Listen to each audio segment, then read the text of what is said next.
Hey, what's up, everybody? Sage, how you guys doing? How's everybody doing? Game of Thrones is about to end this Sunday.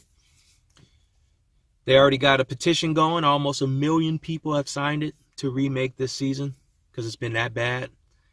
And I don't think petitions work. I've never seen them work.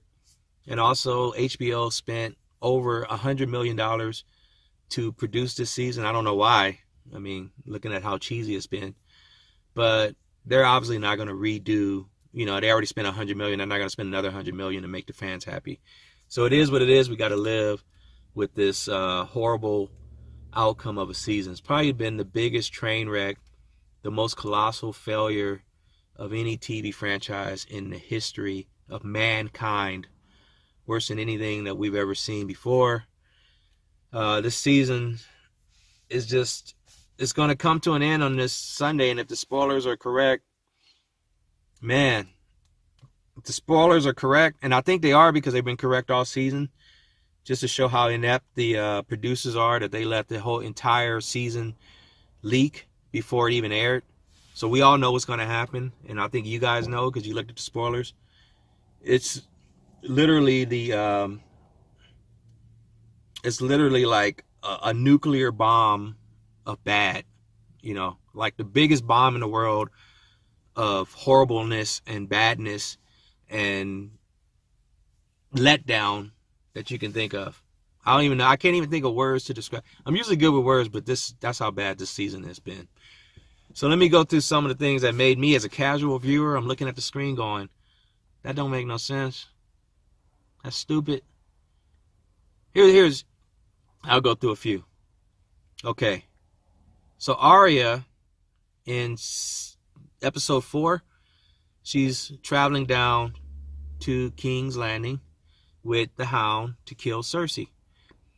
Now, keep in mind, Westeros is about the size of South America, and she's traveling by horse, at a very slow rate in the snow.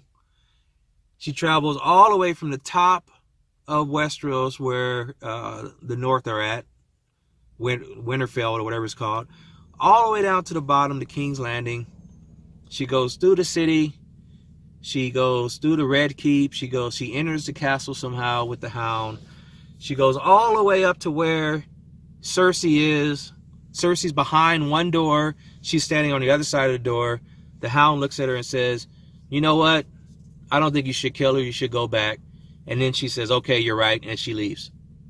Like, she goes through that whole travel, and then she gives up at the very last minute. Like, she walks there. She's right there her goal is to kill this lady. And she just stops and goes, "You know what? I changed my mind. I'm going to go home." I'm like, what the hell? That doesn't make any sense. Come on, writers. Come on, don't do us that way. And then you got the Dothraki in episode 3 and the Unsullied. They all get killed. We see them get killed. They make a point to show that they're getting killed. They make a point. It's like one of the big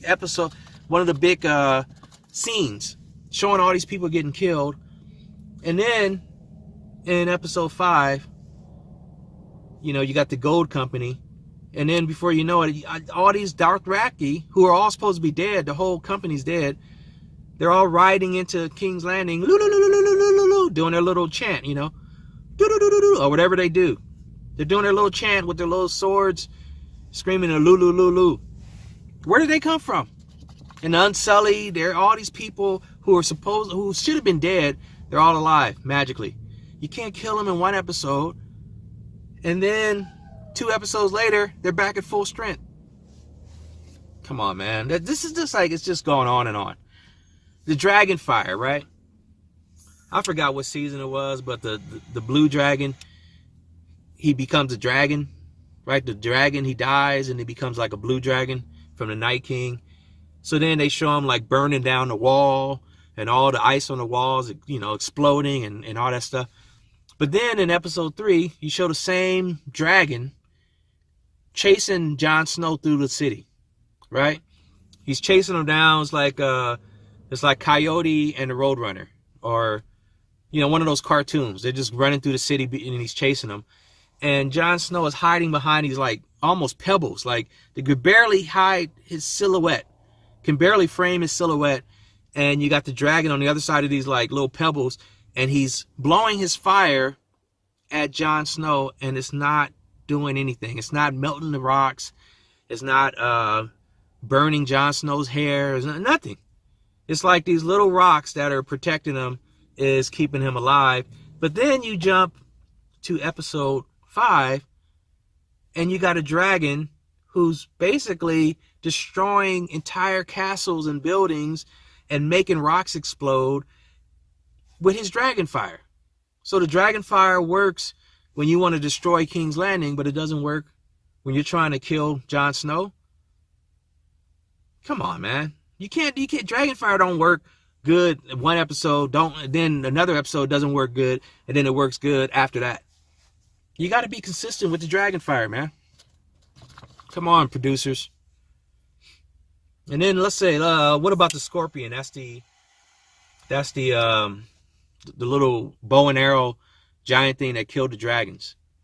That they were firing at the dragons to kill the dragons. So, in one episode, I think it was a couple of episodes back, I forgot which one, they kill one of Dany's dragons. 3 kill shots out of thin blue air. Bop, bop, bop, bop. Hit him. He dies. This is with a small fleet in between 2 mountains. Right? And they're able to fly, shoot their arrows up. Somehow it finds a target. Kills them. Easy. Done. But then, in episode 5, you got hundreds of ships with these bow and arrow things. With these scorpions. You got an entire castle with a bunch of people at the top manned with these scorpions. You got one dragon who's doing a beeline straight towards them, and they can't hit him once. They can't hit the side of a barn on this episode. They're missing every single time. So, an episode before that, they can do 3 kill shots with only a few ships. But then now you got an entire fleet of them, and they can't shoot once. One dragon, one. Even Cersei, like, remember the dude with the robe? He came in, he was like, we lost. And she was like, well, we shot down one of the dragons last week. And he was like, I know, but we can't shoot him this time. She was like, what? It didn't even make sense to her. And then you got, let's go on. We could go on and on and on and on. Here's a good one. So Arya, she kills the Night King, right? She kills him once. Keep in mind, Arya's like a $105, maybe 5'1". She's being strangled to death. And she, with one hand, she drops the knife into the other hand, stabs the Night King once in the stomach. He explodes, he dies. But this little tiny little girl hits him one time in the stomach, he dies. But in the episode 5, you got the Mountain fighting the Hound. And the Hound is repeatedly stabbing this guy over and over again. He's stabbing him in the neck. He's stabbing him in the face. He's stabbing him in the back. He's stabbing him in the side. Even the Hound laughs. He kind of looks at the camera and goes, why don't you just die? And he starts laughing because it's like, I can't kill this guy. They should have made the Mountain the Night King. He was already dead, right? The Mountain's dead. He's a zombie. He was stronger than the Night King because the Night King, one little hit on the side, he explodes, he dies. Whereas the Mountain, you can't kill him. That's how the Night King should have been unkillable. Imagine if the Mountain was the Night King and Arya did that little stunt where she jumped in the air and then she stabbed him, and the Mountain would have looked at her and just, get off me. Get the hell out of here. That's what he would have did. But no. So the Mountain is harder to kill than the Night King. That's what you're telling me, producers and writers. And this is what jumped the shark for me. What jumped the shark for me was I think it was the last episode when they killed Missandei or whatever her name is, the black lady with the little afro. So they execute her. They got the high ground. They got all the little bow and arrow things. They got all the armies. You're in front of the King's Landing. That's your city. You got a whole army of people behind you. You got everything. And you're staring down at your enemy, and it's only like one little tiny row of unsullied, You got Daenerys Targaryen, Tyrion, and you got like the dragon who's injured, who's just like chilling on the side. And they're telling you, if you don't bend the knee to me, I'm going to come back here. This is what Daenerys is saying. I'm going to burn down your whole city. And Cersei just lets them walk away. I couldn't believe that. I was like, why would you let them walk away? Just go down there and take them prisoner. Just go down there and just kill them. Just kill them, because you got the high ground, you got the firepower, you got everything. They're on your home. They're in your backyard, standing on your beach. Just take care of this right now. But they let them walk away. So it's a lot of things. Like, I'm like, what is going on with this season, man? It's the worst season. It's the worst writing. It's the worst editing. It's the worst everything for Game of Thrones. For Game of Thrones, this is like the pinnacle of writing and character development and editing and everything. All the excellence that we see on television is in Game of Thrones. It's all being flushed down the toilet this season. And that's just like a tip. I talked for like almost 10 minutes on just a couple of the contradictions, but that's just tip of the iceberg. I could go on and on and on about all the things wrong that I've seen already. So it's definitely jumped the shark. Now, let me just move on, because if the spoilers on this thing are correct, and I think they are, this ending on Sunday will be the most pathetic, lame, unexcusable, like unwatchable, moronic, almost insulting, laughable ending that you've ever seen in your life. It's going to be completely worse than any other ending that a show has had. And I'm talking about worse than Heroes, worse than Mad Men. It's going to be worse than The Sopranos. Their ending. It's going to be worse than Lost. I think it's going to be worse than The Last Jedi. In fact, you could take the prequels, the Star Wars prequels, and The Last Jedi, combine them together, and this Game of Thrones ending will be worse than that. It'll be worse than that. You can't get any worse than what's going to happen this Sunday. It's going to be laughable.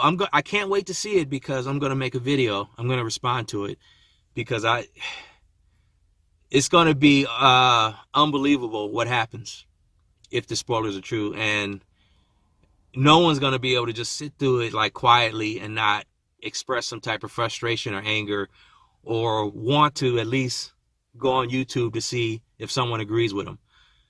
And I think a lot of people are going to agree with me when they watch the video after Sunday, because I'm going to go off the rails. That's how bad this season has been. I almost said the F word right there. That's bad, because I don't curse on my videos, as you guys know. So this is my first Game of Thrones video. I have been avoiding it. I'm going to probably make one, like I said, Sunday. I should have been making them all along, because these videos are exploding all over the internet. There's been YouTubers bragging about how their subscribers have doubled and tripled since they've been talking about Game of Thrones. I should have been doing it, because my channel's going nowhere. Hopefully I can get some subscribers from this, and they'll watch some of my other videos. But, it's definitely the hot topic of today. So let me know what you guys think, if you guys agree with me. But, man, stand by. It's going to be a train wreck Sunday. Talk to you guys later. Peace.